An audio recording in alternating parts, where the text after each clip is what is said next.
unexpectedly pada day 12 kita mendapatkan situasi seperti itu, leading follicle 12 dengan endometriotic triple high, terus kemudian 4, apa analisis dan kemudian langkah yang akan diambil selama ini kayak apa? Sebenarnya dilihat dulu dari siklus haidnya dok, panjangnya. Jadi kita bisa merata-rata sebenarnya terjadi ovulasinya itu kapan, kan minus 14 dari situ. Kalau misalkan di hari ke-12 tidak buru-buru serta-merta kita bilang pasiennya siklus anovulator, karena siklus yang normal aja 24 sampai 38. Kalau masih last between that, jadi kita akan mengevaluasi, sebenarnya seharusnya dievaluasi kembali dok berapa hari kemudian apakah dia mencapai sesuai target. Jadi bukan ke bulan berikutnya. Saya pikir saya juga akan melakukan hal sama. Jadi saya kalau di day 12 saya mendapatkan kasus seperti itu unexpectedly, saya tidak akan terburu-buru untuk menyatakan ini adalah anovulator cycle. Saya akan mencoba mengkonfirmasinya dengan melakukan serial ultrasound. Jadi kita akan mencoba lihat apakah akan terjadi mismatch atau enggak. Kalau ini kan tadi Cynthia masih bilang ini masih oke lah, meskipun 4 itu kayaknya sangat-sangat minimal ya. Dengan leading follicle sudah 12 tapi harusnya sekitar 6 ya dok. Ya oke lah, paling enggak sudah mulai ada penebalan ya. Tapi karena dia juga udah mulai tampak triple line, tapi oke lah, kita hanya untuk mengkonfirm ya. Jadi sekali lagi kita jangan terburu-buru ini. Kadang-kala memang variasi dalam menstrual cycle ini sangat tinggi ya. Bahkan kalau kita lihat dalam 1 tahun seorang perempuan yang menstruasi at least 10 kali dalam setahun itu masih diconsider as normal gitu ya. Jadi ya oke. Terus jadi ini pasien ini kembali lagi bulan Maret dok. Setelah itu pada bulan Maret tuh diputuskan oleh DPJP-nya di insem dok. Jadi langsung masuk insem. Tapi pada saat itu diberikan aromatase inhibitor dengan dosis 2 kali 1 tablet. Dan pada saat awal itu kalau saya baca dari MR-nya tuh buff-nya tuh 8 dan 10 dok. Berarti kan bukan PCO, again it's not PCOM. Nah terus tapi dia diminta kontrol di hari ke-6 haid. Jadi di hari ke-5 mendapatkan aromatase inhibitor, dan again di saat itu dinding rahimnya hanya 1,89 dok. Iya, tipis banget 1,89, namun didapatkan folikelnya banyak banget. Jadi seperti tadi di sini kan bisa dilihat ukurannya 10, 9,5, 9 gitu. Nah lalu DPJP memberikan tambahan estradiol valorat dok 2 kali 1 selama 3 hari. Ini tadi pakai tetrozol? Pakai tetrozol ini di awal. Lalu ditambahkan estradiol valorat, dievaluasi di hari ke-9 3 hari lagi. Memang sebenarnya mendapatkan penebalannya lumayan naik dok, dari 1,8 menjadi 3,99 di sini. Dengan triple line-nya baik di sisi kiri, namun tidak didapati penambahan ukuran daripada sel telur. Bisa yang tadi berapa yang tadi itu 10 ya, sorry dok, apanya dok? Ini diameter follicle 10 ya, tapi artinya dia belum leading follicle nih. Belum, karena dia banyak gitu kan jadinya. Nah tapi pada saatnya di hari ke-9 itu dengan diberikan Progenova 3 hari itu dia tetap sama dong ukurannya. Bisa dipikirkan kalau pemberian estradiol valorat memang akan menekan akan menekan sehingga akan terjadi tidak ada pertumbuhan sebenarnya gitu. Dan itu yang terjadi sekarang. Jadi penebalan terjadi tapi stop follicle. Jadi follicle genesisnya akan stop. Nah, lalu habis itu pasien ini disuruh kontrol lagi D13 dok. D13 namun saya nggak dapet ininya ya dok, nggak dapet ukurannya karena nggak ada di MR-nya. Jadi ini tuh naik lagi menjadi 5,87, cuman di sini tidak ada ukuran, jadi saya nggak miss dok, saya nggak tahu ini berapa. Tapi pada saat itu pasien di cancel karena tidak sesuai dengan yang diharapkan. Lalu pasien datang lagi itu di tidak, maksudnya jadi pada saat itu karena insem ya udahlah kalian nggak usah berhubungan aja biasa, bulan depan kontrol aja, tapi langsung diberikan ini dok. Saya waktu itu bingung karena langsung diberikan letrozole 1 kali dengan harapan tidak terjadi multiple, jadi 1 kali 2,5 mg selama 5 hari, namun digabung dengan estradiol valerat di hari yang sama. Di hari yang sama. Dan ketemu saya kan baru di hari ke-7 tuh dok. Saya kan itu ini ilmu dari mana? Maksudnya apakah saya yang miss dok? Saya miss kenapa diberikan aromatase berbarengan dengan estradiol valerat pada saat itu? Karena nah, sebelum Cynthia sampai ke sana, kita tanya dulu pendapat yang lain. Kalau Sally pendapat menggunakan aromatase inhibitor ditambah dengan estradiol valerat ini ada konsekuensi enggak?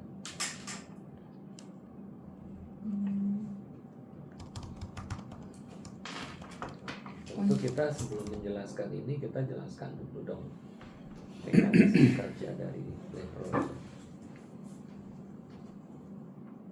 Aromatase inhibitor ini kan dia kalau kerjanya secara fisiologis itu kan dia menghambat perubahan dari androgen menjadi estradiol. Jadi yang diharapkan aromatase. Ini kalau kita coba lihat poros.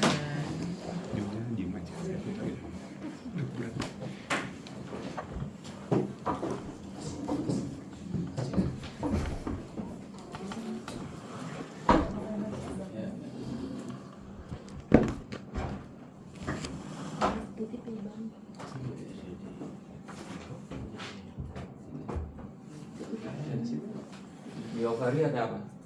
Ada sel granulosa, sama sel TK. Jadi kita bicara sel tuberculin system. Terus di mana kerjanya? Itu di sel granulos, Gimana? aromatase inhibitor, di sel granulosa. Di sel granulosa apanya maksudnya? Kerja Iya, aromatase Ya kerjanya mengkonversi androstenediol. enggak, dia aromatase inhibitor. Itu letrozole itu kerjanya di mana? Sel granulosa. granulosa. Oke, ini kan sel TK apa kerjanya? Menghasilkan androgen. Ya, gimana caranya? Ini kan dia kan duduk di sini siapa? LH kan? Oke. LH. Di sini kerja apa? LH akan menduduki reseptor LH pada sel TK yang kemudian dia akan menguptake kolesterol yang nanti Oke, akan kolesterol diuptake. Nah, Terus kalau kolesterol udah diuptake terus kemudian dia nanti dengan SCC side chain cleavage akan terbentuk progesteron. oke, terus Kemudian dengan kerja CYP17 progesteron akan dirubah menjadi androgen. oke, androgen. Nah, androgen sendiri nanti di bawah pengaruh CYP19 atau aromatase akan dirubah menjadi estrogen. Estradiol.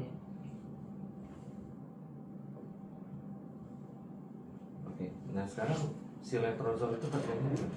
Di aromatase Oke, mencegah CYP19 tadi. dia menghambat di sini. Ya. Terus efeknya apa?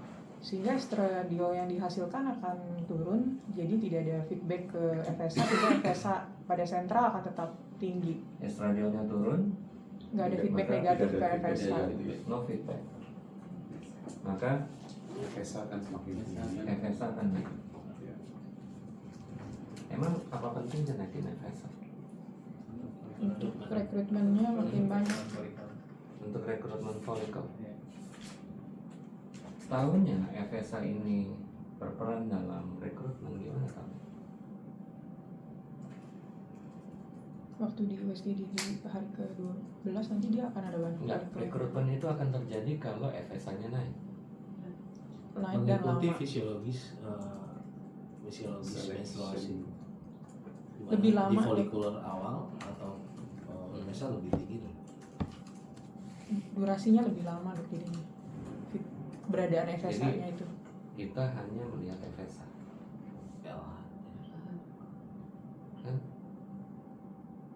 Karena setahu saya kalau hipotalamus melepaskan Janarix ini adalah sebuah Prosatilit.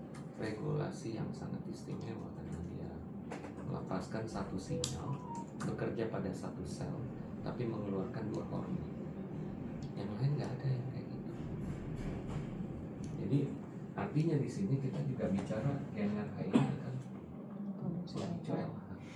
Nah, kalau kita bicara follicular recruitment, harusnya seperti apa? Perbandingan FSH harus tinggi, LH LH harus rendah. perbandingan FSH banding LH harus kurang dari Untuk 1. rekrutmen. FSH dibanding LH harus kurang dari 1. Jadi LH-nya tinggi. Enggak, Lebih LH banding FSH. Ini FSH-nya lebih tinggi. FSH lebih tinggi. Iya, FSH-nya lebih tinggi. FSH jelas harus lebih tinggi dong. Kalian harus lihat di sini sebenarnya kita mau mengubah konstelasi FSH dan LH, bukan sekedar cuma naikin FSH. Karena kalau kita lihat di sini, kalau ini fase folikuler, ya, kalau ini follicular phase, maka kita bisa bagi menjadi berapa stage? 3. 3. Apa? recruitment, selection, Selection dan dominance. dominance. Selection dan dominance. Nah, coba jelaskan ke saya, ya, bagaimana secara spesifik hubungan antara FSH dan LH di masing-masing stage ini dan kenapa?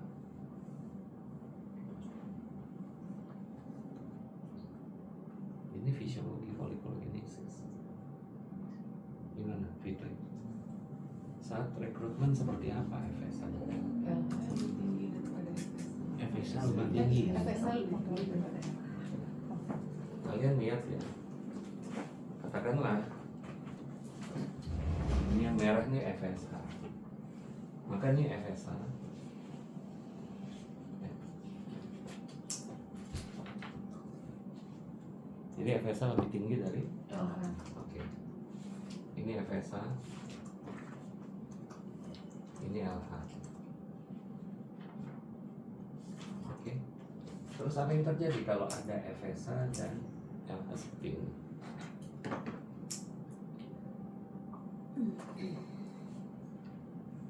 Karena saya mau tahu estradionnya gimana. Ini hubungan antara FSH LH, ini estradiol. Pada saat rekrutmen maka Dia rendah. Masih rendah. hasil rendah. Oke. Terus kemudian folikel akan rekrut. Recruitment of cohort. Ini yang disebut sebagai basal Basal folikel folikel. count. Ya. Oke. Sekarang kalau kita lihat kelanjutannya apa yang terjadi dengan ada rekrutmen ini? Estradiol akan mulai naik. FSH Terus? dulu. Estradiol akan mulai naik. Dia LH kembali ke FSH. akan memberikan umpan balik negatif ke sentral dan FSH-nya mulai turun. Mulai turun. Oke, FSH akan mulai turun.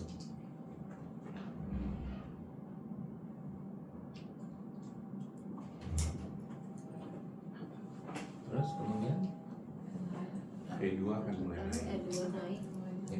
ya E2 kan pasti dengan ada follicular recruitment kan naik kan E2-nya. Iya.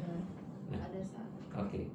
Nah, sekarang dengan konsekuensi seperti ini, maka terekrut, maka akibat ada estradiol yang naik, inhibin B yang naik, maka FSH akan tertekan. Ya. Estradiol di bawah pengaruh estradiol yang tinggi, maka lambat laun dia akan naik. Maka kita akan lihat terjadi peningkatan. Oke. Nah, kemudian kan di sini akan masuk ke stage berikutnya, di mana kita bisa lihat di sini akan ada persilangan antara FSH dan LH. Nah, apa konsekuensinya? FSH-nya turun dan hanya folikel. reseptor FSH-nya lebih Hanya banyak yang lebih folikel yang sensitif akan- terhadap FSH yang akan bertahan hingga menjadi dominan. Kalau yang folikel yang lain, Atresia. kenapa? Karena dia tidak responnya akan lebih kecil dibandingkan folikel yang punya reseptor lebih Respon banyak. apa yang disebut Dia lebih kecil? reseptor FSH-nya lebih dense dan sehingga dengan estradiol yang hanya FSH yang rendah dia tetap mampu untuk berkembang. Apanya FSH yang rendah? dengan kadar FSA yang rendah pun dia masih yang mampu untuk terus menjadi dominan. Ini yang makanya saya bilang kok kita hanya ngomong FSA saja. Pada kondisi seperti ini coba lihat. Pada fase rekrutmen maka akan terlihat FSA-nya turun, LH-nya naik. Jadi kembalikan kepada to gonadotropin system. Apa yang terjadi kalau FSA-nya turun, LH-nya naik? androgennya naik. Produksi androgennya Ya, naik. artinya kan kita bisa lihat kalau LH-nya naik, ya. Dan kalau FSA-nya turun, maka yang terjadi ada Androgen dominated medium. kemampuan untuk mentransform kolesterol menjadi androgen jauh lebih tinggi daripada kemampuan mengkonversi androgen menjadi Estradiol. ya. Ini harus kita tangkap. Maka kalau misalnya folikel tadi hanya memiliki densitas reseptor FSA yang pas-pas, maka dalam kondisi seperti ini jelas Matriz. akan terjadi penumpukan androgen intrafolikuler. Dan tentu apa yang terjadi? Matriz Ares. Akan terjadi follicular arrest. Ya, follicular arrest karena follicular growth hanya bisa terjadi pada milieu yang estrogen dominan, bukan androgen dominan. Nah, ini yang menjadi kata kunci. Maka bisa kita lihat di sini pada saat start FSA mulai turun dan LH mulai naik, maka mulai terseleksi folikel tadi. Hanya folikel yang hanya memiliki densitas reseptor FSA yang tinggi sajalah yang mampu bertahan dengan kadar FSA yang mulai menurun. Jadi bisa kita lihat di fase selection kita akan mendapatkan folikel lebih besar, tapi dengan jumlah yang lebih sedikit. Maka ini disebut sebagai selection. Nah, akan tetapi dengan follicular growth seperti ini maka sel granulosa akan lebih banyak lagi menghasilkan estradiol, maka estradiol makin naik. Estradiol makin naik. Ya. Dan kemudian bisa kita lihat di sini kadar FSA makin turun karena estradiol makin naik. Ya. Maka di sini makin terjadi seleksi yang sangat ketat sehingga akhirnya terjadi hanya dominasi atau single dominant folikel ini. Kita semua harus mampu menjelaskan ini sehingga sampai akhirnya dengan kadar estradiol tertentu berapa? Di atas 200 200 ikut 180 atas. 200 300. Ya. Maka akhirnya mulai terjadi apa yang disebut sebagai savage stage. Ya. Dan inilah yang kemudian leading follicle ini kemudian mengalami ovulasi. Dan jadi kembali kepada tadi efek dari aromatis inhibitor ini, kan kita bisa lihat tadi kalau kita memberikan aromatis inhibitor apa saja efeknya selain menghambat enzim aromatase. Ada lagi nggak? Yang mungkin aja jadi akumulasi androgen tadi. Mungkin atau itu merupakan sesuatu kepastian. Kepastian atau mungkin? Pasti. Kalau pasti, kenapa? Kenapa dibiarkan androgen intrafolikuler akan tinggi? Untuk single follicle. Loh, ini kan mati dong folikel. Kenapa? Sebagai substrat. No, Mempersiapkan reseptor LH itu ya. no, terbalik. FSA. FSA, ya. Adanya peningkatan androgen intrafolikuler maka akan merangsang FSA. peningkatan densitas reseptor FSA. Ya. Jadi artinya aromatis inhibitor ini bukan hanya sekedar mengumpulkan estradiol agar terjadi hilangnya umpan balik negatif, tapi dia juga akan menaikkan densitas FSA reseptor. Inilah perbedaan antara penggunaan sisi dan aromatis inhibitor. Sekarang saya tanya, kalau sisi gimana? Fitri, Titi. Kalau Sisi gitu. Dia Apa menduduki reseptor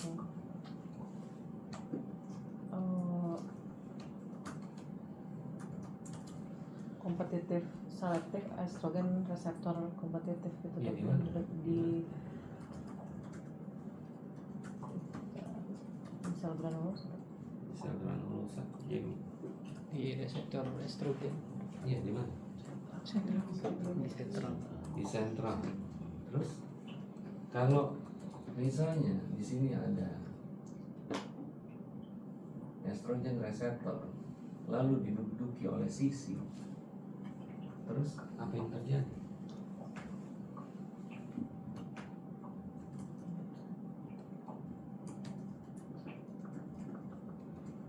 Saya udah nggak pernah lihat kalian pakai clomifencitral. Semuanya loncat sekarang ke nitrosom. Emang kenapa? Kalif? Ya Pak. Lanjutin. Karena duduk di situ jadi jadi menghalangi. Jangan dibaca, ini kamu udah harus paham, jangan dibaca kita nggak paham.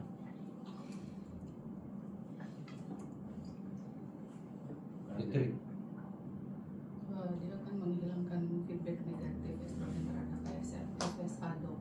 Terus dia kerja di menghilangkan feedback negatif estradiol terhadap FSA. Kan kerjanya katanya di Oh, hipotalamus.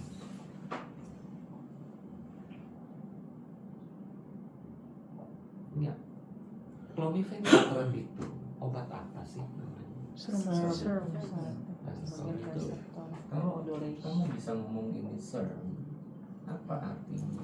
Menduduki reseptor estrogen tapi tidak menimbulkan efek yang sama dengan Duduk di estrogen reseptor tapinya tuh apa? efek bio apa Tergantung jaringannya. Jadi Dengan dengan organnya, target organnya. Apanya? dengan didudukinya reseptor estrogen oleh sisi, maka hipotalamus membacanya kurang estradiol sehingga Enggak, nanti dulu. SERM ini apa?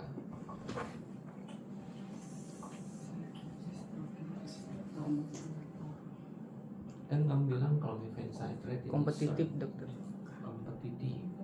Kompetitif apa?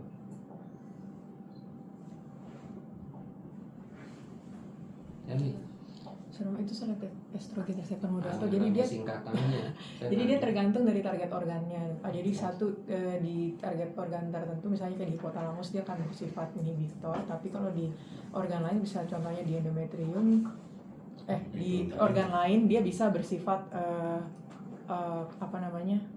Eksitasi. Iya, eksitasi, memperkuat stimulasi dong. Jadi tergantung dari Jadi target cara organ. menjelaskan kamu what is SERM, artinya kamu menggunakan contoh, bukan menggunakan mekanisme. Kalau saya sih, kalau bertanya, saya mengharap orang itu menjelaskan mekanisme, baru kemudian menyatakan contohnya, bukan dibalik. Kalau SERM itu yang pernah yang dibaca bahwasanya dia bekerja melalui genomic pathway, ada yang co-activator dan ada yang inhibitor dong. Jadi kalau pada clomifencitral dia itu akan menduduki, setelah dia menduduki reseptornya terutama di endometrium misalnya, menduduki reseptor estrogennya, dia akan bekerja mengaktifasi yang namanya co-inhibitor gene-nya dong.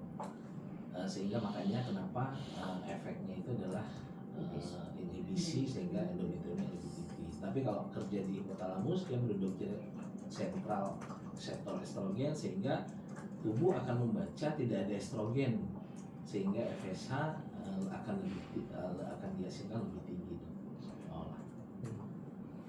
Saya belum puas sih dengan itu, meskipun ini udah jauh lebih baik. Tapi sekali lagi saya berharap kalian tahu apa yang disebut sebagai gene, apa yang disebut sebagai molekul. Karena ini kalian ini nanti akan menjelaskan mekanisme ini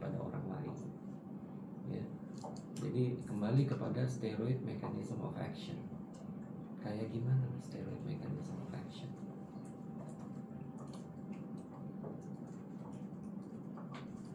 Ada 2 jalur dok. Gimana? Yang satu genomic pathway, itu yang jalur lebih lambat karena tadi dia akan berikatan, steroidnya akan berikatan dengan reseptor steroid Kalau yang genomic pathway yang mana?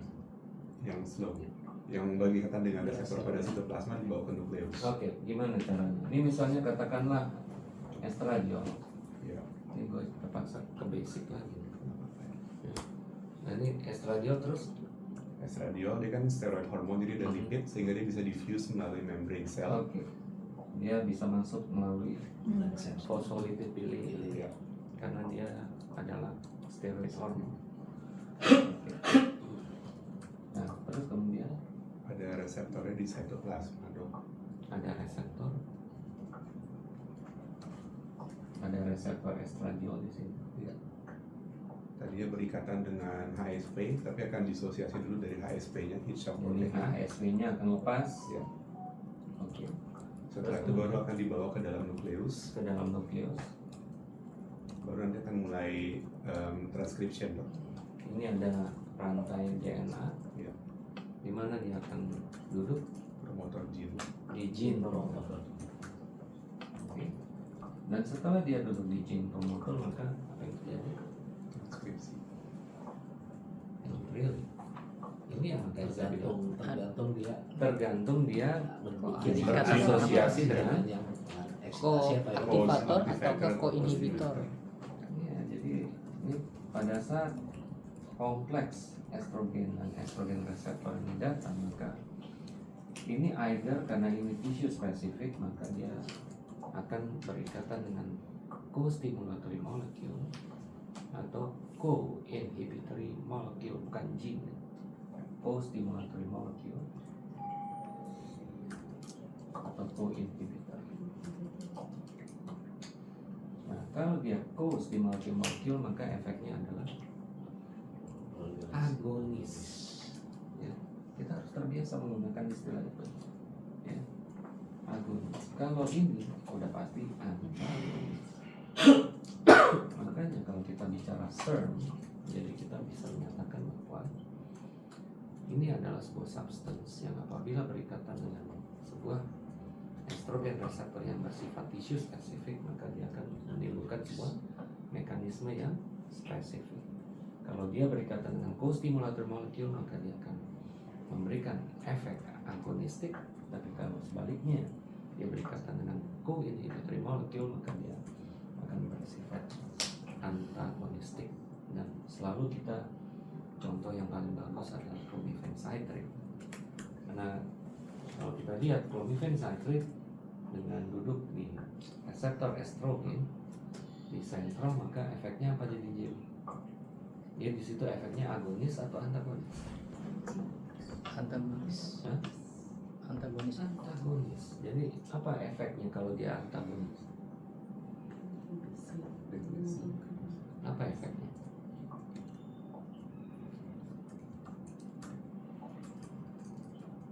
Kamu harus bisa menjelaskan ya, ini keluar di ujian nasional. Saya udah pernah menguji ini di salah satu meja di ujian nasional. Apa efeknya kalau reseptor estrogen diduduki oleh clomiphene citrate?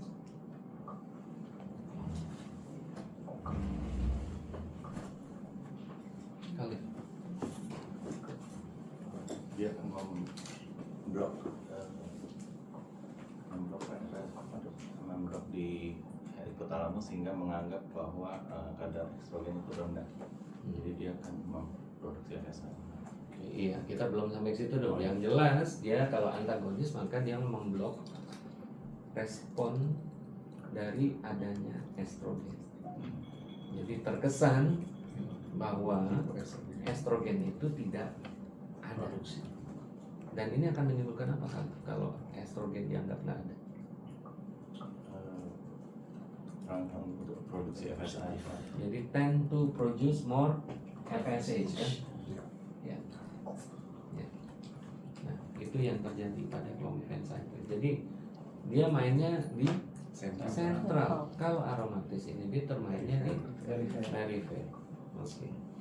Dan akan tetapi sekali lagi ternyata dia nggak cuma main di sentral clomiphene citrate, tapi dia juga ternyata mempengaruhi endometrium karena dia memiliki efek antagonistik pada endometrium. Ya.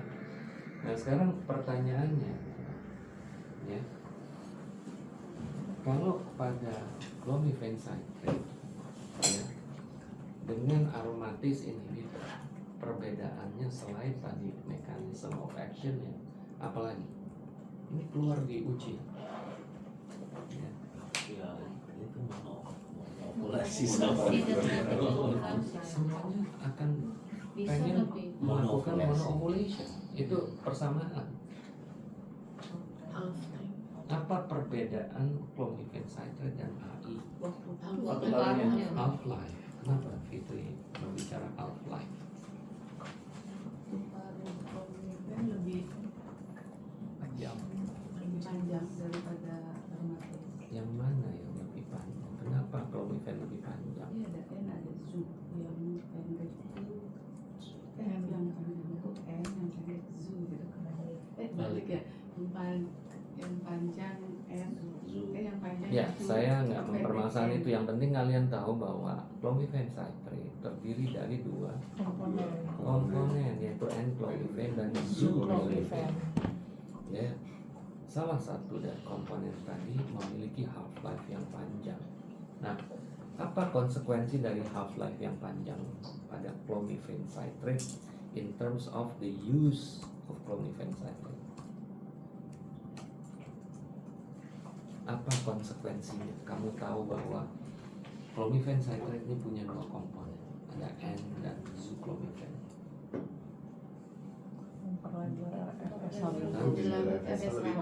Memperlebar jendela FSH sehingga kamu akan memiliki chance untuk mendapatkan multiple follicle growth. Nah, kalau isunya tentang itu, maka apa rekomendasi terkait dengan menggunakan clomiphene citrate? Kalau kamu tahu bahwa clomiphene citrate ini memiliki half life yang lebih panjang, pemberiannya harus lebih Cara awal. minumnya. di awal siklusnya. pemberiannya lebih Lebih awal. awal karena dulu pernah ada suatu penelitian yang membandingkan antara penggunaan clomiphene citrate di day 2 atau day 3 dan day 5 ya, karena dulu waktu saya masih residen dan kemudian jadi junior staff, kita waktu itu masih punya perdebatan antara memberikan clomiphene citrate either di day 2 atau di day 5. Tapi berdasarkan temuan-temuan terakhir terkait dengan half life, maka penggunaan clomiphene citrate di day 5 ya, di mana kita kan kalau di day 5 kan artinya di early follicular phase ya, pada saat estradiol itu mulai naik, FSH juga sudah mulai turun. Apa yang terjadi kalau kita start clomiphene-nya di day 5? Lebih panjang. Pestanya lebih panjang, Iya. multiple recruitment lebih banyak.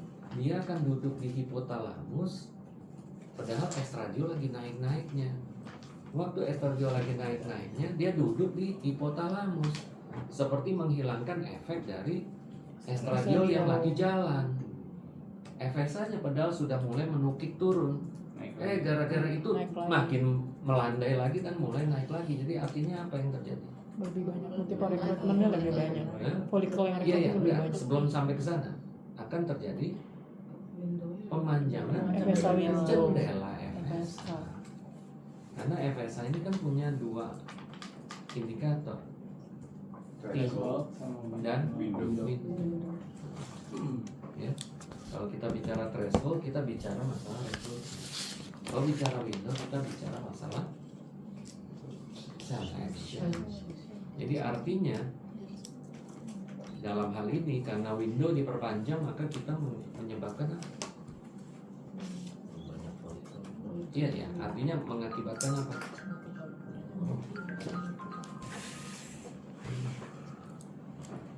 Cak, ada apa ya? Waalaikumsalam. Ya, ya.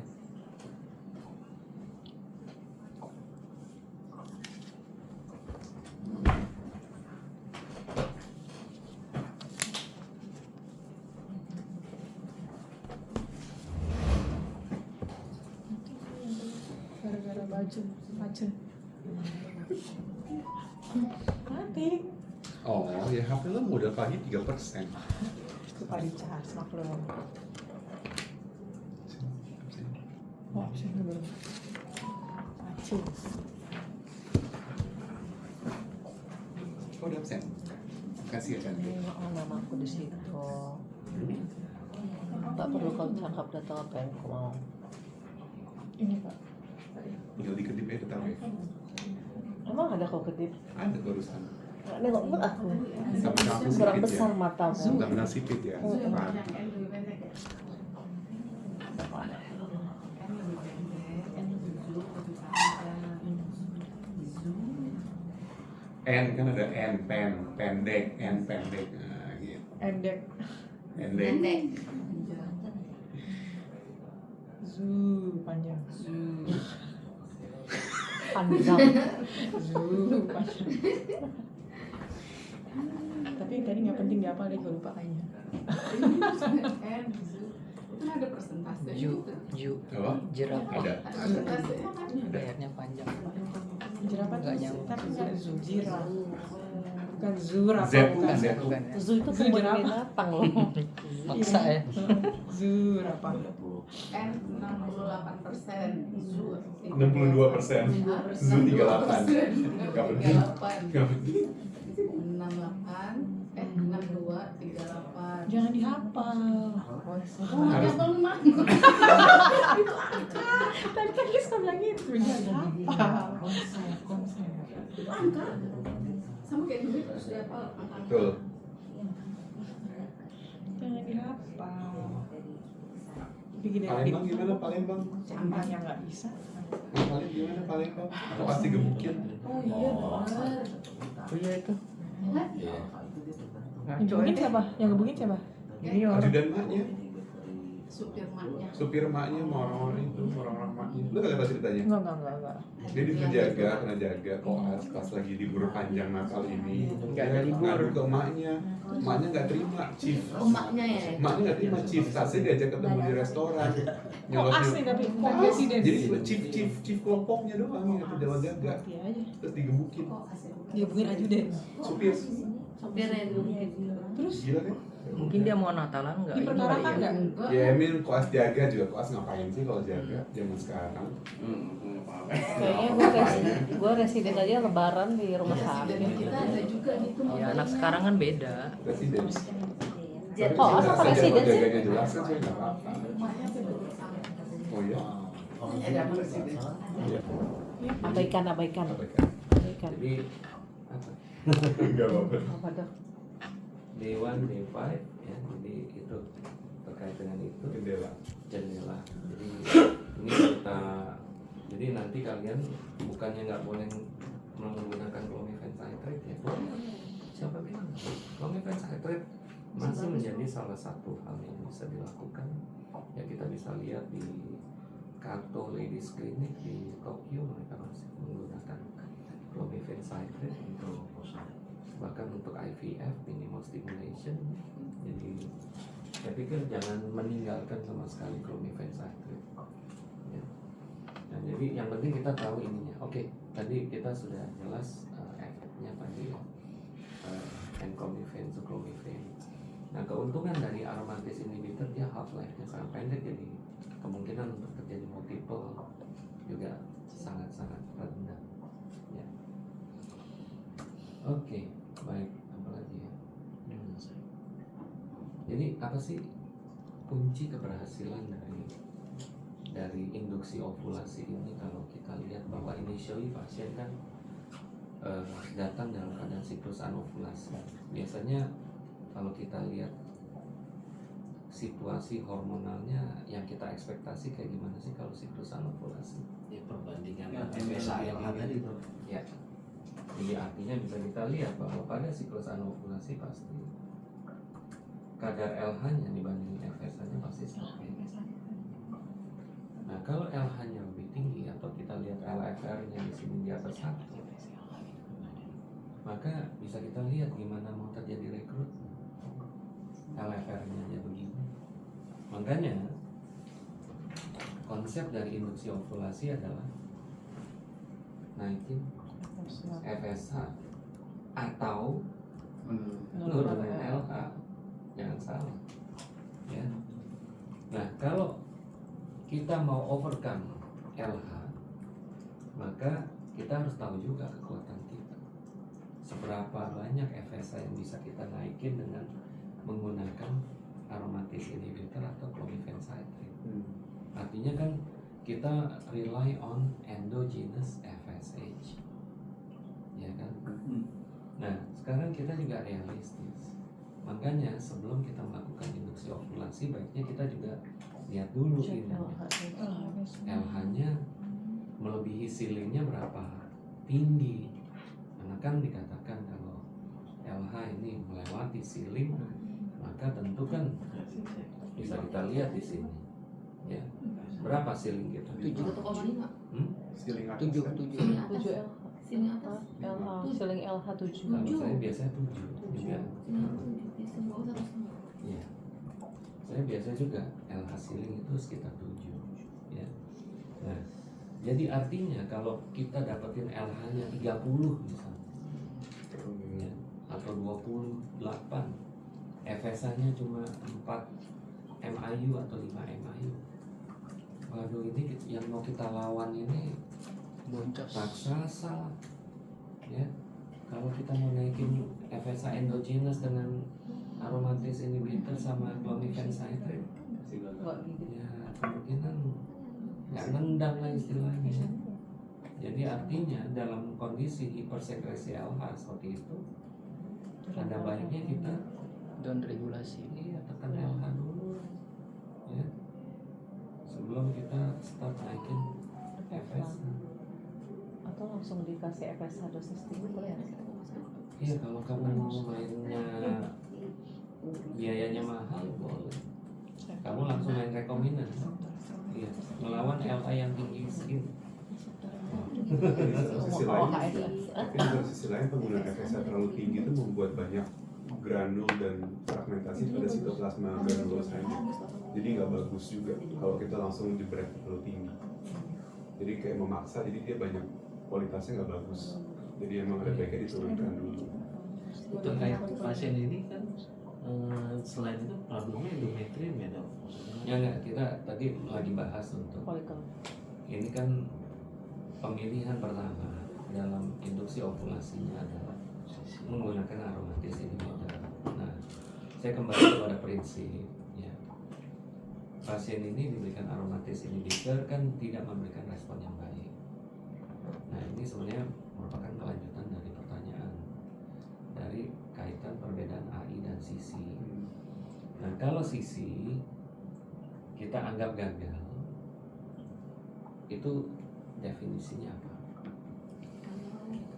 Sudah diberikan dosis maksimal. CC gagal ya? Iya, diberikan dosis maksimal 3 kali 50 mg. Tidak pernah mendapatkan dosis tidak mendapatkan kehamilan. Nah, makanya nih saya ini pertanyaannya keluar dan hampir sebagian besar jawabnya terbalik. Sudah ada tanda terbukti dalam ovulasi 3 kali tapi tidak Jadi ada. nanti dulu kita bicara gini dulu.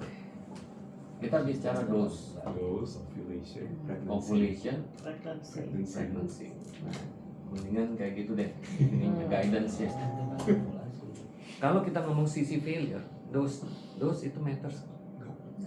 It doesn't matter any kind of dose, as long as you can prove the dose can enhance the follicular diameter until leading follicle, ya kan?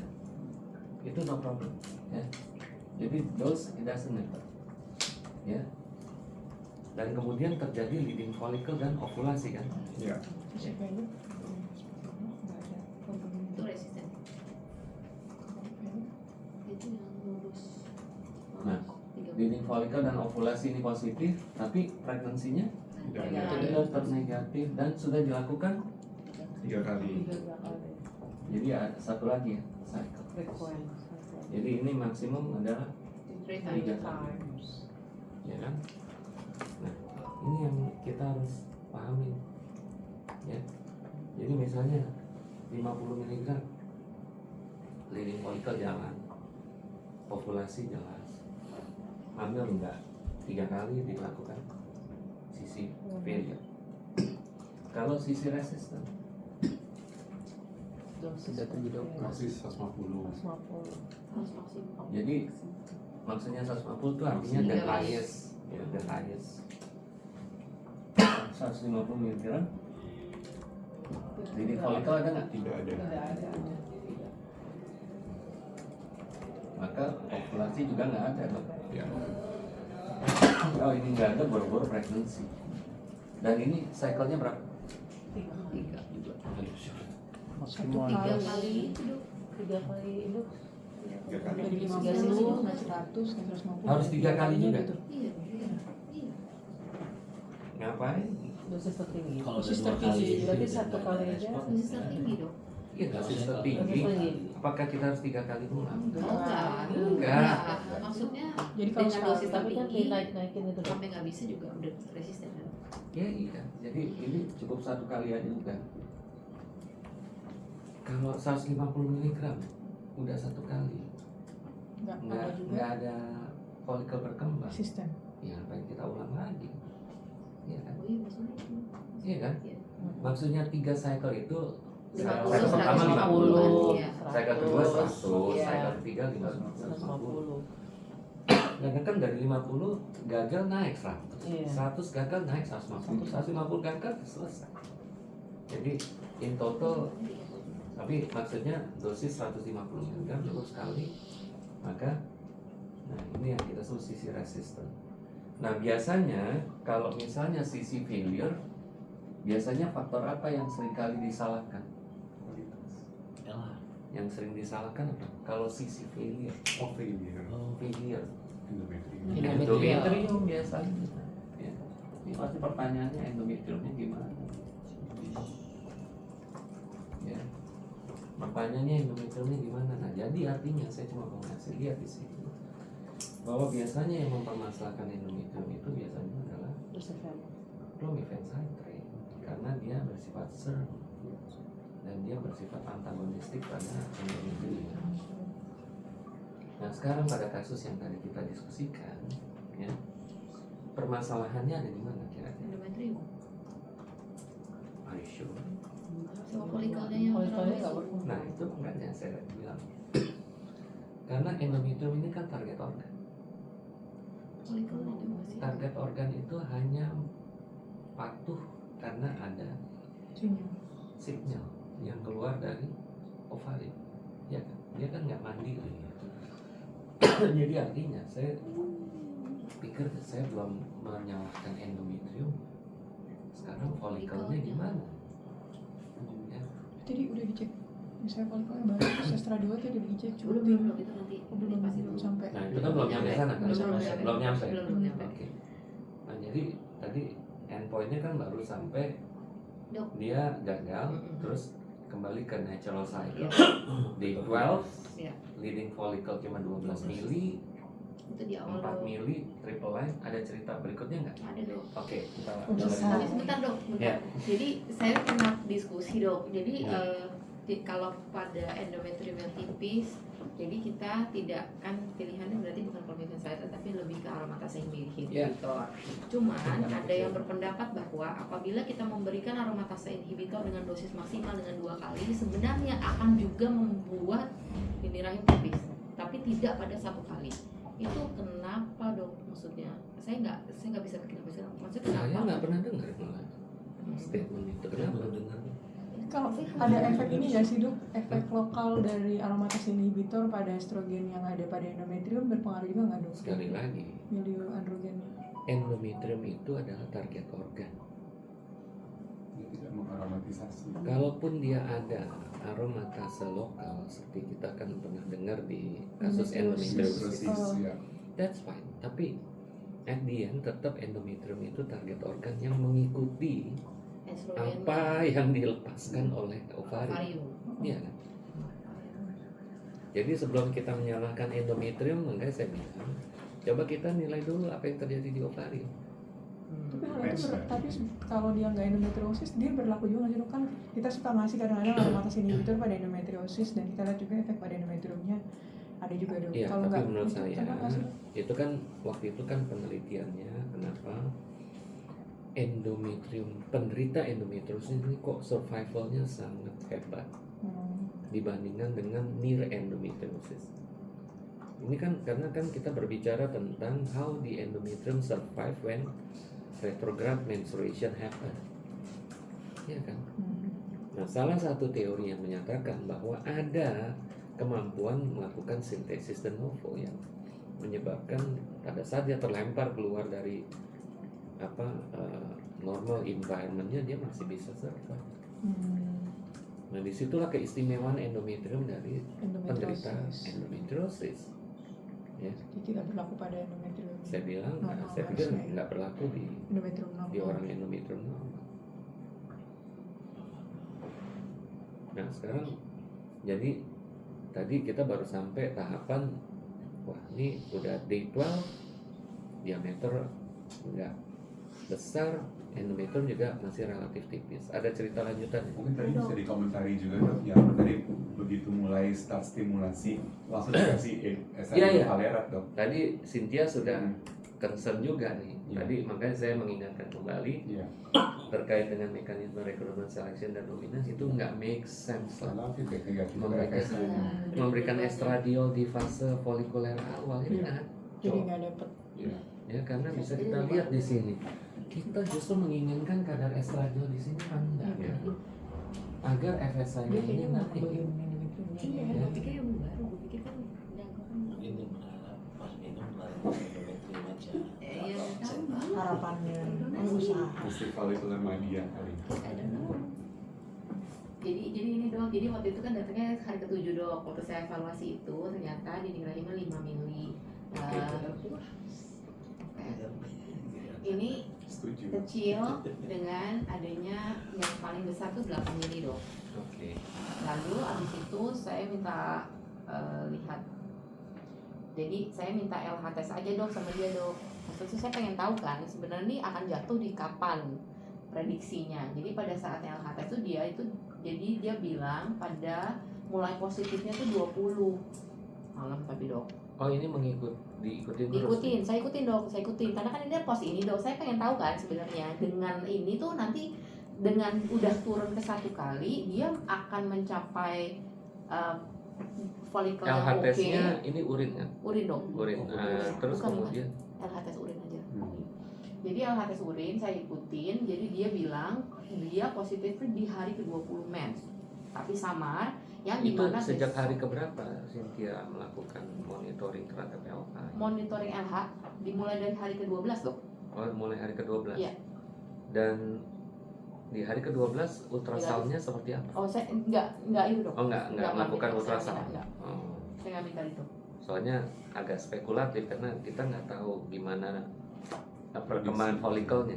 Iya dok. Iya kan, karena kan dia sudah sempat memberikan aromatase inhibitor 5 days. Terus kita masih belum memahami apakah ada leading follicle atau enggak. Ya, tapi kita start melakukan LH di Day 12. Oke.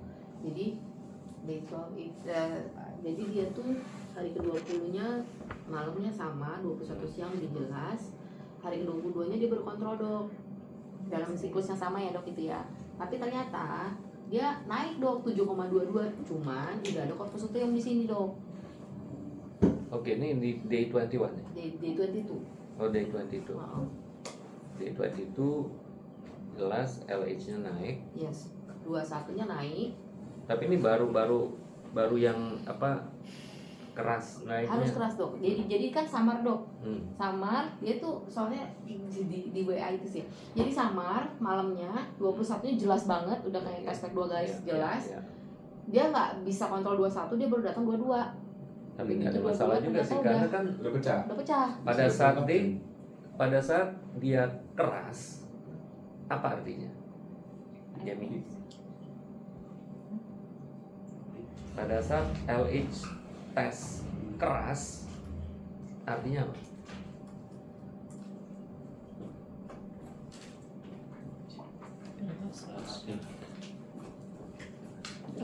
LH sedang kadar tertinggi, peak, sedang peak LH. Peak. Terus artinya? Artinya dalam 12 jam ke depan ada ovulasi. Artinya ovulasi terjadi 12 jam. 12 jam kemudian. Jadi artinya sesuai ekspektasi nggak? Misalnya nih day 21 siang udah lebih jelas atau keras, Oh, dia udah ovulasi. pasiennya datang 1 hari kemudian Setelah day 22. Kira-kira itu tuh cara bebasnya. cocok nggak? Cocok. Cocok. Cara bebasnya di belakang kan ada. Cocok. Sini kalau sudah ada. Cocok. Terus amin. Cocok ya? Enggak lah. Belum. Cocok. Ya. Itu insepsito. Terus Insert nggak bisa loh udah itu. Udah ini. Jadi next plan dok karena saya tapi kan itu kan tetap tipis ya dok. ya. Walaupun udah 7 oke lah. 7 oke lah. 7 oke ya nggak puas sih tapi. Jadi saya plan saya Tapi morfologi Filaminar. morfologi tetap filaminar ya. itu di laminar dok itu jelas banget dok. Ya. Zonanya juga bagus. Oke. Nah jadi saya plan cycle-nya pada saat itu saya bilang ke pasiennya, saya sebenarnya pengen lihat nih pengaruhnya ke endometriumnya bagaimana. Dengan itu sebenarnya masih bisa nggak keluarnya gede sendiri, terus akan menghasilkan endometrium yang baik. Jadi no ovulation induction for next cycle. Terus abis itu saya bilang kalau misalkan emang endometriumnya masih tipis di bawah 7, sebenarnya ada kecurigaan adanya infeksi berarti di endometrium. Kalau dia bisa besar dan tipis ya dok. Tapi kalau seandainya jika tebal berarti memang karena pengaruh pemberian obat. Jadi evaluasi aja endometriumnya dengan folikel dominannya dan Tapi melakukan siklus LH itu nggak tersebut. digunakan untuk apa-apa. Siklus itu cuma berhubungan biasa aja dok. Dan memang gagal. Ya sampai sekarang masih belum hamil. Gagal ya? gagal. Oke, saya mau tanya dulu. Apa pendapat kalian? Pasien ini kan diberikan aromatase inhibitor for 5 days. And then kita lihat bahwa kemungkinan single leading follicle-nya baru tercapai mungkin di day 20. Iya. Ya kira-kira karena tidak ada data. Kita hanya mengikuti data LH-nya. Karena post peak dari LH ternyata memang teridentifikasi ada corpus luteum. Ada yang mau kasih komen nggak di situ?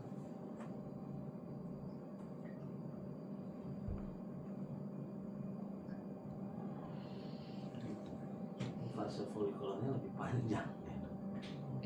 Terus Udah saya ketemu. apa konsekuensinya kalau kita mendapatkan fase folikuler yang panjang? Untuk mendapatkan level estrogen yang lebih tinggi mungkin lebih lama ya.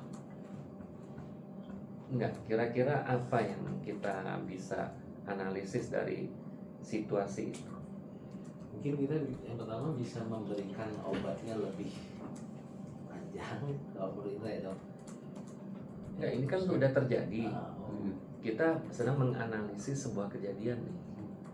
Berikan aromatase 5 hari, ekspektasi biasa harusnya day 12 ya ada single leading follicle, tapi ternyata single leading follicle-nya baru terjadi di day 20.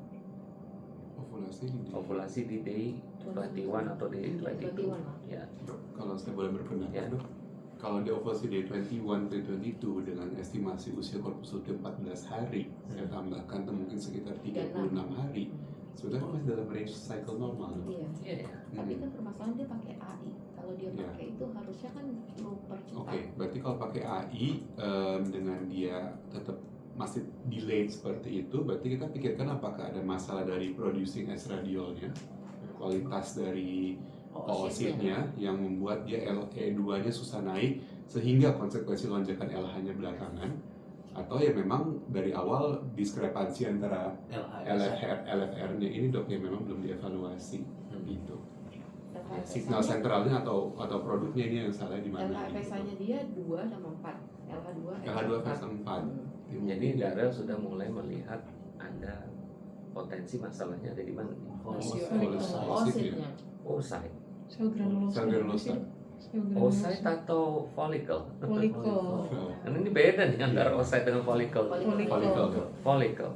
Nah, jadi saya juga pendapat jadi Harusnya diperiksakan estradiolnya ya dok maksudnya. iya, Untuk saya melihat pikir iya. apakah sebenarnya dia cukup masuk ke 200 itu atau enggak? Jangan-jangan dia yang Kalaupun dia masuk di 200 pico tapi with apa ya?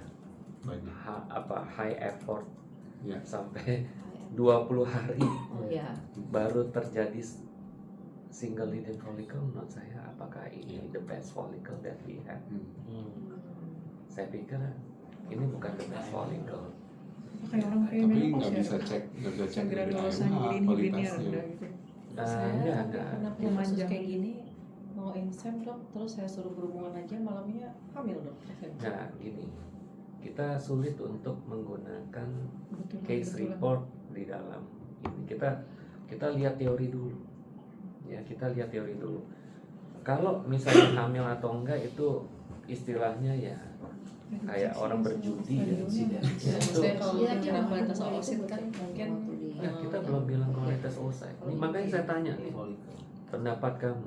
Ya, kalau saya dapatin ada follicle yang harus berjalan 20 hari untuk mencapai single leading follicle sama follicle yang cukup berjalan 12 hari untuk sampai di stage single leading follicle. Nah, kira-kira kan kita bisa melihat di situ ada sebuah perbedaan. Ya, dan biasanya pada kasus seperti ini katakanlah kalau kamu bilang bahwa pasien itu hamil ya, hamil kira-kira kamu punya pandangan ada potensi masalah apa nggak? pasiennya memang PCOS sih dok. Iya enggak, saya nggak nanya PCOS atau enggak. Kalau kamu dapat kehamilan yang berasal dari sebuah folikel yang berkembang di fase folikuler yang panjang, kira-kira kamu punya potensi masalah apa kira-kira? Luteal phase defect. Luteal phase defect. Luteal phase defect. Iya, Kenapa? tipis sih waktu itu. Tipis. Waktu itu cuman endometrium, makanya saya cancel waktu itu ya karena endometriumnya cuma 7 atau 8 gitu dok. Loh, katanya suruh hubungan hamil. Iya, tapi hamil dan Enggak, hamilnya di siklus itu atau iya enggak? di siklus itu. Karena saya bilang kalau bulan Iya, depan enggak, saya cuma mau tanya, kamu waktu itu ada terpikir nggak kalau misalnya kayak gini nih, Luteal phase. saya harus luteal support misalnya. oh enggak. Ya, itulah makanya saya bilang ya itu cuma untuk keberuntungan aja. Artinya saya kalau punya kasus kayak gini, saya pasti akan berpikir ini Ketika sudah hamil dok, luteal support nih maksudnya. menurut kamu, Iya, menurut iya, Nana iya, gimana? iya, untuk Iya, iya. mempertahankan. Oh, waktu Yang disebut luteal. setelah hamil ya Iya, memang itu saya kasih kasih luteal luteal phase. support dok. Waktu itu saya kasih luteal support. Ya artinya begini. Kalau misalnya perkembangan folikel itu kan kita bicara granulosa cells dan TK TK cells. cells. Ya. Dari situ saja kita udah tahu bahwa kalau sampai performa follicular growth-nya ini kayak gini, saya juga akan questioning tentang fungsi corpus luteum. Kita jangan berhenti cuma di situ. Karena yang akan membentuk corpus luteum adalah si granulosa ini juga dan sel TK ini juga yang akan berkembang jadi corpus luteum. Ada berapa panjang-panjang. hipotesis tentang luteal phase defect? Apa hipotesis luteal phase defect? Di corpus luteum Istilahnya ini dedikasi mengatur. ada berapa hipotesis? Sangat berdedikasi mengatur. Jawabnya Ini namanya aman. Namanya? Itu bukan hipotesis ngarang. Tapi Oke, ya nanti oke lah. karena Oke lah. ini- Coba apa hipotesisnya? Angkat. Masa gue yang ini. Apa aja hipotesisnya? defect. Ini nggak usah dihafal. Benar-benar nggak usah dihafal. Bukan belum Ini tahu. Dihafal ini bicara fisiologi. Sel Nggak, granulosa. sekarang definisinya luteal phase defect itu apa sih? Definisi luteal phase defect itu apa? Adanya out phase antara Jadi gambaran endometriumnya outphase. Iya. Oke. mismatch-nya lebih dari 2 hari. Endometriumnya outphase. Nah, kalau kayak gini, apa saja hipotesis kamu? Produksi progesteron tidak cukup. Progesteron tidak cukup. Artinya yang salah siapa? Korpus luteum Artinya tidak yang salah. berfungsi. Yang salah apa? Ya, artinya Sel dan sel apakah sel-sel lutein yang di sini tidak terlutein. salah atau enggak? Ini kan artinya P4-nya kurang. Iya. Ya kan? P4-nya kurang. Artinya problem bisa di sini. Oke. Ini oke lah. Ini hipotesis pertama. Hipotesis kedua.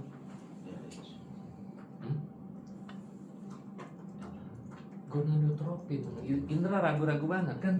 Korpus luteum ini kan dia berfungsi atas kendali siapa? Iya, gonadotropin. Jadi artinya jangan gonadotropinnya bermasalah kan?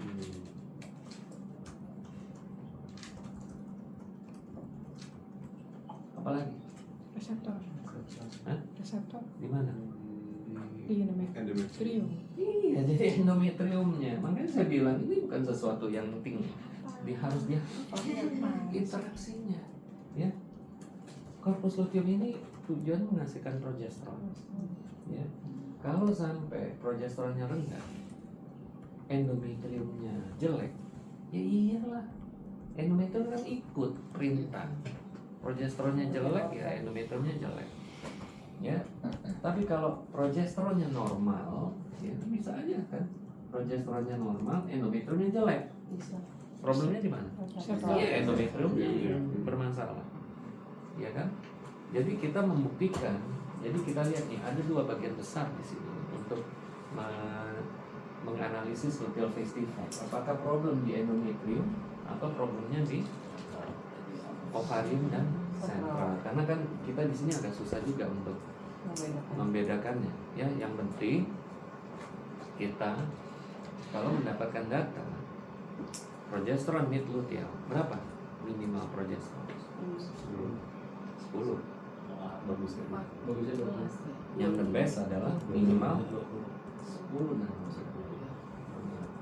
Tapi kalau misalnya terjadi ovulasi, minimal progesteron akan mencapai minimal 4 nanogram. Kalau Ovulasi, habis ovulasi.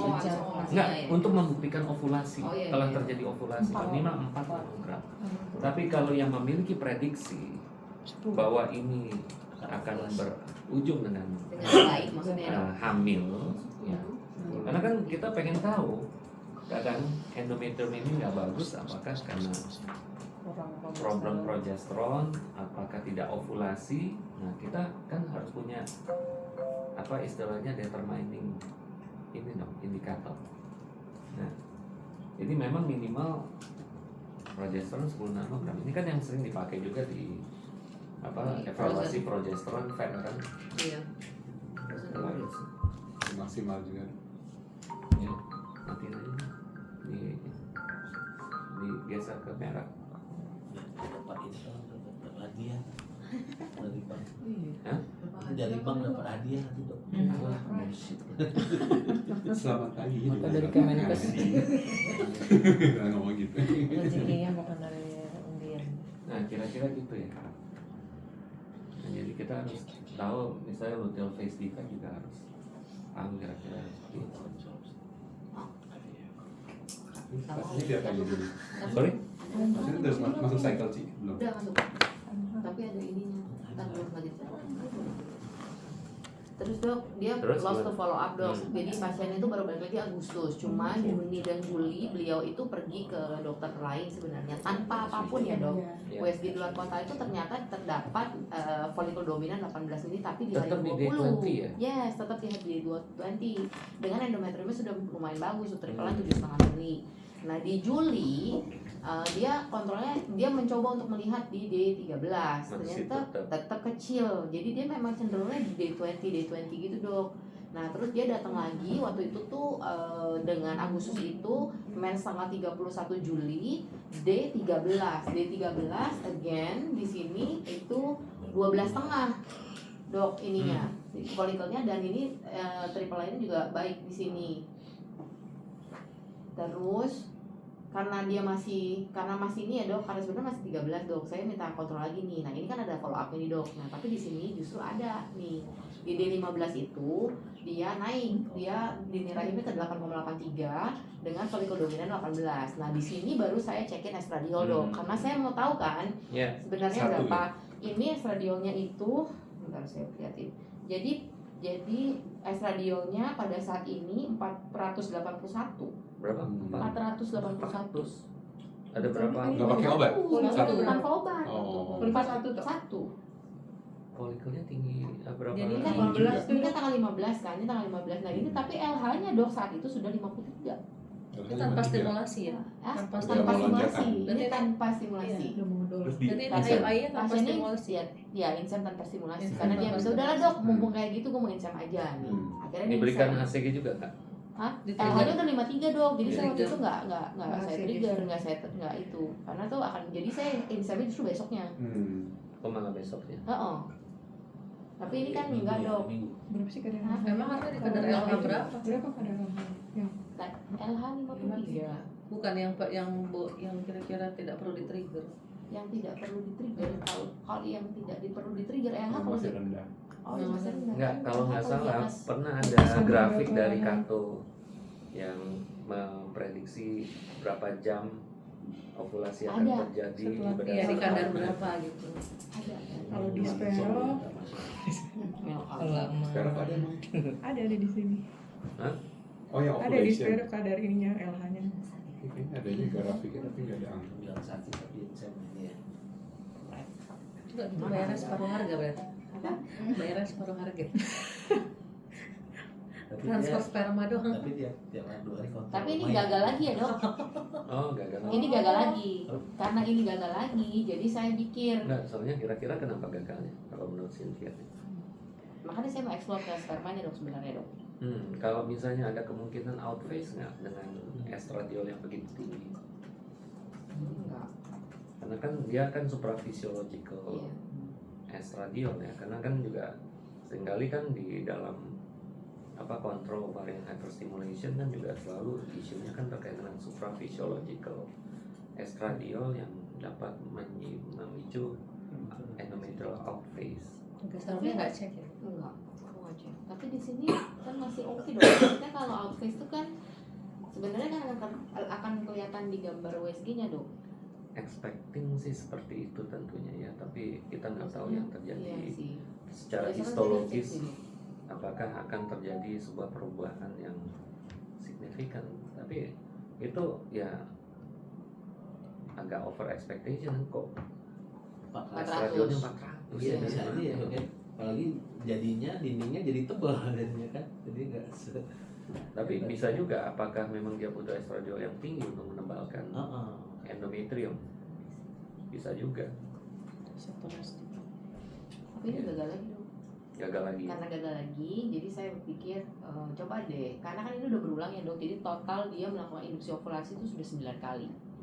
Itu sebenarnya. Jadi sejak pertama kali melakukan induksi ovulasi. Jadi iya. Jadi saya minta periksa HZI dok. HZI pada spermanya, karena saya mau tahu sebenarnya ini spermanya mampu nggak untuk penetrasi. Jangan-jangan memang ada masalah sperma, tapi di sini terbuktinya enggak sih dok, kan HZI masih 20%.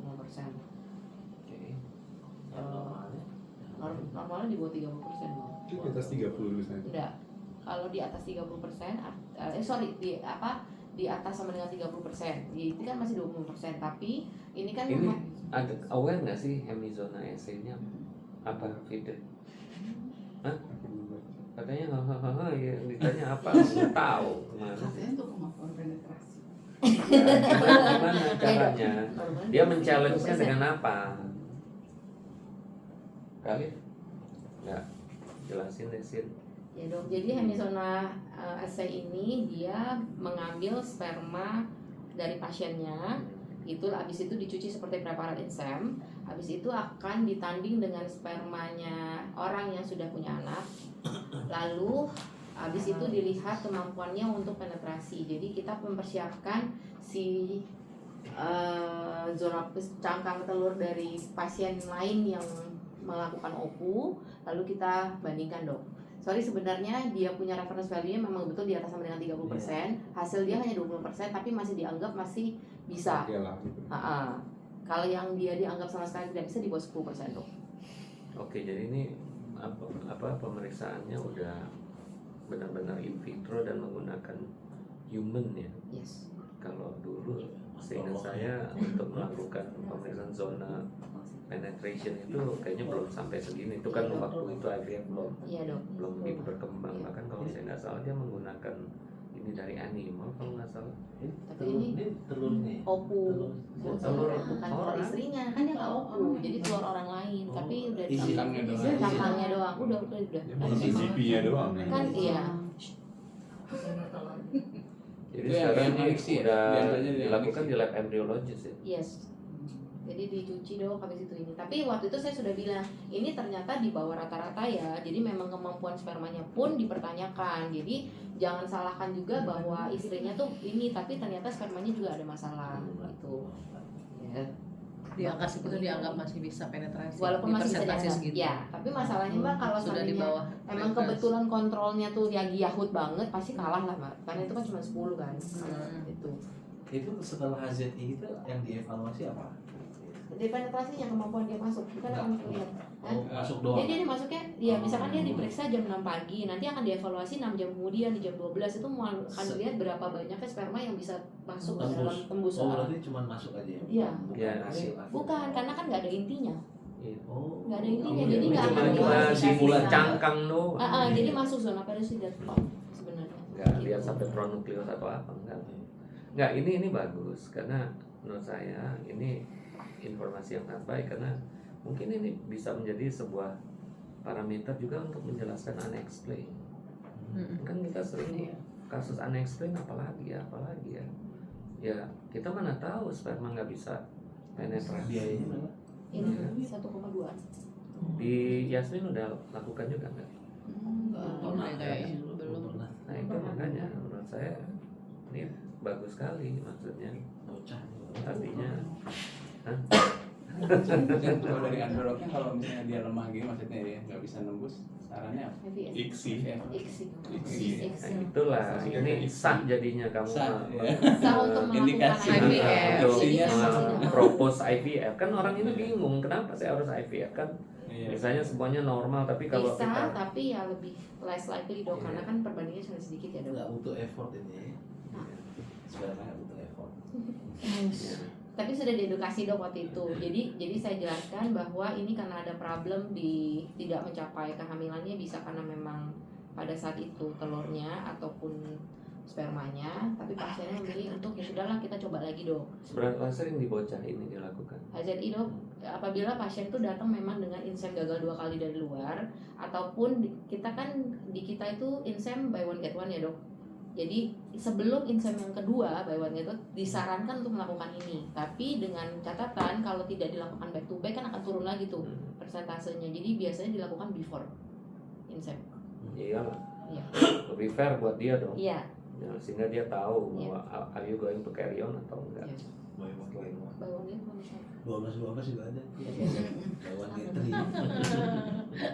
Shopping. Berapa installmentnya berapa? Jadi keranjang kuningnya penuh dong. Oh, di ini nggak ada 0% bisa 0%. Live ya. Itu Mbak Titi sering dok. Ini dari Ayo check out sekarang cantik ya. Gitu. Check out sekarang. Hafal banget tapi sekarang. Si check out di payment aja ya. Kok Dara hafal banget tapi Dara langsung. Kelas seberapa kakak? nomor berapa? Udah jelas dia stop. Kayak dia yang suka nonton. Hafal banget persis. Kalau gue sih dengerin aja, gue pendengar yang baik. Dengar dari sebelah ya dok. Ya, Kalau dokter ada yang didengerin dok. Kalau dia nanti nonton sendiri kan. aduh. Live TikTok. Hah? Sekarang itu dok, terperinci, Iya. warna kuning, Check eta out. langsung. Check out sekarang. Nggak pakai ini ting ting ting. Berarti tidak ngomongnya ini Pengamat yang baik juga. Soalnya habis itu cepet Cek. sadar kan habis itu ini virtual account-nya. VA-nya tinggal di bawahnya. VPA-nya. Nunggu transfer ini ya, VA. Aduh. Habis opu gimana sih? Nggak opu. Oh nggak opu. Jadi pasien ini datang Jadi- berikutnya, jadi karena waktu itu kan udah di-inform konsen nih. Jadi kalau seandainya dengan oral selalu tipis, maka jawabannya sebenarnya adalah rekombinan FSH. Tapi dia hanya siapnya untuk dilakukan insem. Jadi dia mau mencoba, tapi dengan catatan dengan obat oral aja yang dosis kecil lu bisa multiple, apalagi ini. Ya kan? Jadi Iya, waktu iya. itu pilihannya karena dia itu saya anggap karena saya anggap dia tuh responsnya sangat baik, takut juga OHSS, saya hanya beraninya pakai yang delta dok, bukan yang biasa gitu. Jadi saya pakai yang delta hanya untuk menekan supaya kan kalau di delta itu rekombinan delta cenderungnya folikel dominannya tidak sebanyak kalau kita pakai yang alfa gitu. Jadi saya lebih berani pakai ini. Jadi saya pakai dengan dosisnya sebenarnya ekuivalen 75. 5 hari doang evaluasinya karena saya nggak berani saya ngasih langsung 7 hari. Pada saat itu jadi langsung tuh leading folikel langsung segini. Semuanya besar dok. Semuanya besar dan paling Padahal tuh insem kecil. doang ya? Iya, hari ke-8 bang. Kan dia mulainya hari ketiga. Memang dia baru datang hari ketiga. Nah terus abis itu saya cek lah karena saya mau punya bukti ya dok, mau punya bukti. Maksudnya, iya. Mau apa nih? Nah, tapi kan diameternya cuma segitu. Tapi endometriumnya bagus tuh dok, 8,5. Jadi sebenarnya apakah memang betul tadi, apakah memang dia butuh estrogen, estradiol yang memang rada tinggi untuk mencapai endometrium yang lebih baik gitu. Karena di sini kan memang membuktikan bahwa dengan pemberian rekombinan memang lebih baik dibandingkan 2 tadi. Tapi itu Gitu, juga tapi- dengan folikel yang banyak ya. Luar Iya. biasa itu estrogen segitu baru Kumulatif. mendapatkan Kumulatif dari yang kecil-kecil 8 doang. Iya. Dan di ini Harusnya bisa 12 gitu kan betul. dan di sini saya bilang nih kalau misalkan memang estradiol sampai di atas, apalagi di atas 1000, kandidatnya switching, jadi nggak mungkin bisa untuk alami lagi. Tapi pasiennya memilih cancel, Lelah dia. lelah dia, nggak mau dia belum siap dananya. Sayang banget sebenarnya kalau seandainya mau diterusin dengan segini, paling tinggal nambah berapa hari, 3-4 harian bisa di pick up dengan segitu banyak. Iya. Dan biasanya lebih bagus ya, switching instan ke IVF tuh pregnancy rate tinggi banget. Terus diapain ya pasiennya? Pasiennya nggak diapa-apain. Tapi dicek ini nggak sih? Di Di awal cancel. dicek Kebuang aja. testosteronnya nggak sih? Enggak, Kadar androgennya? Oh ya ini kalau switching dari IUI ke IVF kalau dibaca itu dia perlu nambah berapa gitu sih? kagak tetap dianggap IVF Mau coba biasa. Oh gitu. Dari Saya awal. coba. Karena kan obat Nggak, tidak misalnya termasuk kadang paket. yang pasien nanya Terus Iya. kalau Karena switch- tidak termasuk paket. kalau Jadi switching jadi di obat, hah? trigger Harga. Trigger. Enggak trigger Berharap sekarang dapat dong, Bang. setengah Kan harga ya, lu Mas? tambahin lagi. Kan diperpanjang dulu baru Diperpanjang triggernya kayak mau dulu. opu nanti. Iya, maksudnya kalau di Kadang-kadang mereka insem sampai segitunya, trigger. nambahnya berapa? Instant Dok? trigger. Tapi hati-hati Biasanya ini gitu. banyak nih. Ini triggernya. freezing dan Kenapa? bakal freezing. Kalau lanjut Freezing pasti, freezing. Nah, Enggak, seandainya Nggak akan switching ke dibutuhkan. inseminasi nggak dikhawatirkan. ke IVF. IVF. Enggak, switching ke insem, tadi kan mau ke insem ya. Nah, Bukan. ini kan Awalnya Iya. insem, Awalnya insem, insem. awalnya. awalnya mau instan. Cuma unexpectedly ternyata Iya, folikelnya iya. berkembang banyak banget. Tawarin tapi nggak mau. Ada tempatnya cek testosteron nggak sih dok? Maksud aku ini kayak hyper responder ya dok ya. Dengan dia ada oligomenorrhea, ya kita cek aja biochemicalnya dulu dok. Regulasi mungkin kayak OCP pre-treatment 3 bulan misalnya gitu dok. Bisa Baru masuk lagi. atau ya apa pakai long protokol ya untuk long protokol dok. untuk neken Tapi long protokol dengan seperti ini kan walaupun dia bukan PCO dok, tapi kan lumayan hyper response. Oh enggak OHS itu mati dok. Oh, ya ya, bisa dok. juga. Soalnya Triggernya. triggernya itu harus pakai HCG dan HCG yang sekarang ada itu 1 dosis tidak cukup dok. Jadi M2 rate-nya sangat sedikit. Jadi biasanya harus 1,5 dosis dok. Kalau long protokol ngeri. Metabolis. Tapi lebih seimbang sih sebenarnya kalau long protokol ya. Iya, lebih uniform. Oh. Atau lu OCP dulu 3 bulan. Iya. Riset dulu 3 bulan. Tapi sejak ini, habis ini pasien itu datang lagi follow up. Tapi memang begitu dok, sama percis. tetap di D20, 22 gitu, nggak pernah di bawah itu. Tapi usia ada tambahan. Udah 28. Kalau nggak pakai FSI turun lagi 37,5 bisa nggak? Bisa aja sih. RFS Jadi pakai aja. dua unit aja, maksudnya 35. Iya. 2 unit berarti. Oh ini mau tetap pakai delta, Iya. tapi diturunin. Iya. Kan saya bisa pakai RFSA 37,5. Iya bisa, 37,5 Minimal. bisa sih. Tapi kan tetap aja dengan pertimbangan dia hiperrespons ya. Kalau pasiennya setuju ya. Tapi kalau misalkan sebenarnya Rel, kalau dia dari awal setuju switching, mendingan gede langsung karena Betul. lebih enak di Iya, sininya. setuju. Karena kalau dia nggak itu mendingan gak usah sama sekali. Iya, Mending gedein eksperimen sekalian Iya. freezing udah. Nah kemudian Dia kalau mau terkait eksperimen ini dirinya lagi sendiri. dok, terkait sayangnya Dikit tadi aja jadi mau dia tes. IVF kan pasti kita frozen ya. Nah di fase berikutnya kita preparasi endometriumnya Artificial cycle. artificial cycle ya. Iya, artificial cycle. Iyalah, jangan di Natural. Natural. enggak. Ini nggak terlalu lebih bagus tuh. Iya sih. 57%. Ya lebih bagus sih, cuma Tapi tadi Kasus ini kan Iya. atau D20 Oh. di ininya panjang banget ya. Ya kecuali kalau dia punya banyak simpenan ya boleh coba lah. dok seandainya muncul pertanyaan lagi dok. Jadi ada pertanyaan kenapa nih kira-kira penyebab endometriumnya nggak sesuai nih dengan fasenya? Kita jawabnya kira-kira gimana? Ya kalau saya kembali kepada konsep tadi, sekarang problemnya ada di endometrium atau di ovari. Bisa di- Tapi kalau kita merujuk tadi kan uterus atau endometrium itu kan cuman efek dari Ya, biasanya dong, makanya kalau tadi diikutin sampai D20 dan dia punya single digit follicle, itu kan endometriumnya nurut kan, Iya. triple line di atas 7 mili, kategorinya juga bagus. Jadi kayaknya endometriumnya sih baik-baik aja. Cuma ini juga bisa kita lihat nih dengan estradiol dinaikkan sampai segitu tinggi, ya responnya endometriumnya juga nurut tuh. Meskipun dengan naikinnya dengan cara yang salah ya, artinya karena folikel yang kecil-kecilnya banyak, bukan adanya single leading follicle gitu. Nah ini memang gimana caranya meregulasi ininya ya. Ini bukan polisistik ya. Bukan dong, Bukan. makanya. Dan prolaktin ulangannya kan 3 ya dok. Tiroid itu juga normal. AMH-nya saya belum ketemu datanya dok, nanti di. Tapi maksudnya what can we do in this kind of case dok? Apakah kita regulasi kayak tadi dulu, 3 bulan dulu? Atau ya kalau memang regulasi boleh dilakukan, itu kan kalau kita bicara kalau non invasif ya.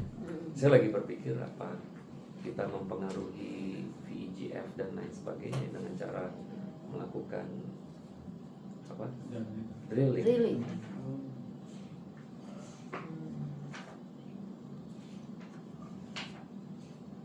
Artinya untuk mengurangi hipersensitivitas ovarium ini. Ya maksudnya boleh dipikirkan, artinya drilling kan sesuatu yang sifatnya invasif. Apakah kita lakukan dulu apa down regulasi dulu, combine oral contraceptive pills 3 cycle, terus kemudian start dengan low dose. Nah, terus kita lihat Sambil Ya, itu. nutriennya Kalau masih Q10 Enggak. Fenosida. ya, ini hiper hiper apa responder. kalau setelah down regulasi terus pakai low dose masih tetap multifolikular berarti udah pasti nggak bisa ini. ya, artinya ini kan ada mekanisme atau regulasi yang nggak bisa dikendalikan. Maksudnya bukan polymorphisme LH juga. Terus susah kita nilainya.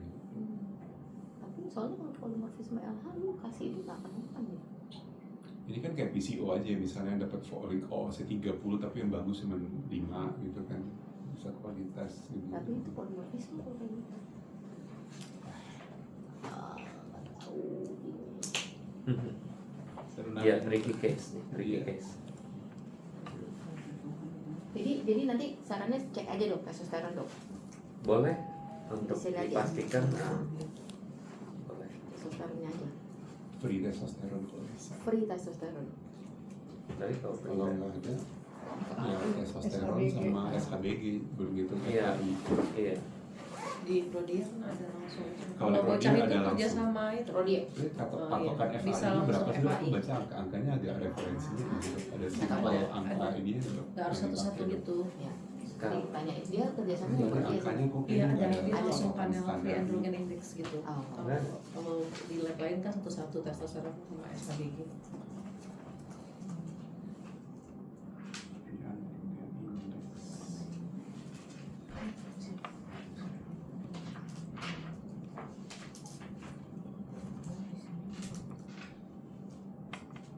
Positif 30. Positif 30. Kan selalu ada jalan ya Cik. Nggak mau IVF tetap dijaga. Lama-lama duitnya udah berapa kali cycle gitu bisa Oh, iya. Kan bolak-balik datang. diakumulatifnya udah Iya. 50 juta itu sekarang. Udah diakumulasi. Cuma ini agak deg-degan juga ya untuk mungkin HSS. Iya dong, HSS-nya Iya, serem. lumayan Asik tahu aja. Sama apa juga sih saya terang type. pos opung. Paling mulai apa? Prevention ya kalau itu ya, kalau rolling atau apa. Terus apa triggernya juga jangan. Yo. Jadi DTK kan 0,1.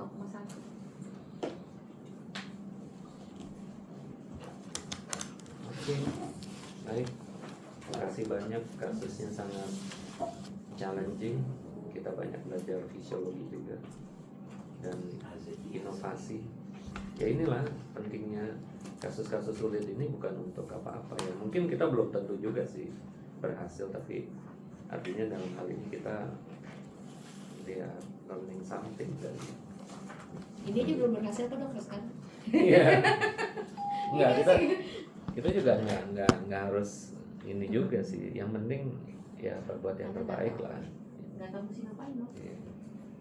Doa. Di doa ketemu dulu sama Indra ya. Oke, makasih. Terima kasih. Oke, Dok. Ya.